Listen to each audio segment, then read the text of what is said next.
नोएडा की कहानी सिर्फ एक शहर की नहीं, बल्कि विजन, पॉलिसी और प्लानिंग की सफलता की कहानी है। साल 1975, जब देश इमरजेंसी से जूझ रहा था,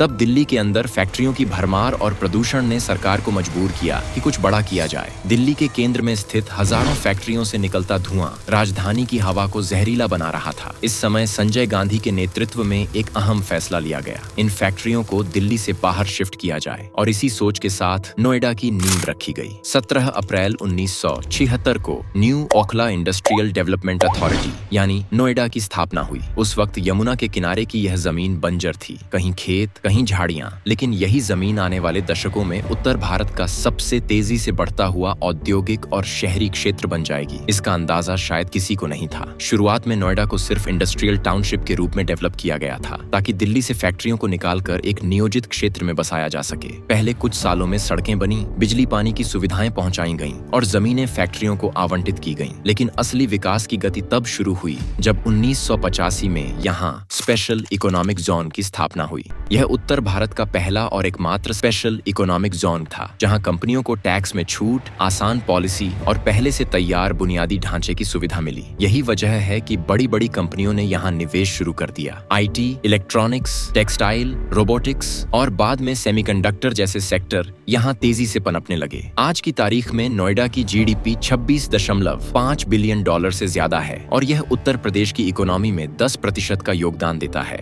जो लखनऊ, कानपुर जैसे बड़े शहरों से भी ज्यादा है। नोएडा को भारत के उन गिने चुने शहरों में गिना जाता है जो सच्चे मायनों में प्लानिंग के अनुसार विकसित हुए हैं। हर सेक्टर एक तय पैटर्न पर बना है, जहां industrial area, residential zone, green belt और कमर्शियल हब अलग अलग प्लान किए गए हैं। इसका असर आज भी देखा जा सकता है, जब दिल्ली और गुरुग्राम जैसे शहरों में ट्रैफिक और पॉल्यूशन की समस्या है। नोएडा अपेक्षाकृत साफ, खुले और व्यवस्थित शहर के रूप में जाना जाता है। नोएडा सिर्फ कंपनियों का ठिकाना नहीं बना, बल्कि यह शिक्षा, स्वास्थ्य और रेजिडेंशियल इन्वेस्टमेंट का भी बड़ा केंद्र बना। एमिटी यूनिवर्सिटी, JIMS और कई नामी कॉलेजों ने यहाँ अपने कैंपस बनाए। वहीं सुपर स्पेशलिटी अस्पतालों, मॉल्स और फिल्म सिटी जैसी सुविधाओं ने इस शहर को आधुनिक जीवन शैली का प्रतीक बना दिया। और यही नहीं, ग्रेटर नोएडा, नोएडा एक्सटेंशन और अब यीडा क्षेत्र नोएडा के विस्तार का हिस्सा बनते जा रहे हैं। हाल ही में जिस प्रोजेक्ट ने यीडा की ग्रोथ को नई दिशा दी है, वह है नोएडा इंटरनेशनल एयरपोर्ट। यह एयरपोर्ट न केवल दिल्ली NCR को ग्लोबल कनेक्टिविटी देगा, बल्कि इसके साथ जुड़े logistics hub, air cargo terminal और बिजनेस जोन पूरे रीजन को इंडस्ट्रियल सुपर पावर में बदल देंगे। यही नहीं, फिल्म सिटी प्रोजेक्ट भी इसी क्षेत्र में बन रहा है, जो मुंबई के बाद देश का दूसरा सबसे बड़ा फिल्म प्रोडक्शन हब बन सकता है। ये दोनों मेगा प्रोजेक्ट्स केवल बड़े निवेश को आकर्षित नहीं कर रहे, बल्कि यहाँ के रियल एस्टेट सेक्टर को भी बूस्ट दे रहे हैं। अगर हम निवेश की बात करें तो नोएडा अब केवल इंडस्ट्रियल या कमर्शियल शहर नहीं रहा। यहाँ high and residential projects, rental income properties, को वर्किंग और को लिविंग स्पेस, सबका मार्केट डेवलप हो चुका है। पिछले कुछ वर्षों में यहाँ रियल एस्टेट में 80,000 करोड़ से अधिक का निवेश हुआ है, जिससे लाखों लोगों को प्रत्यक्ष और अप्रत्यक्ष रूप से रोजगार मिला। नोएडा की सफलता का एक और अहम पहलू है इसकी कनेक्टिविटी।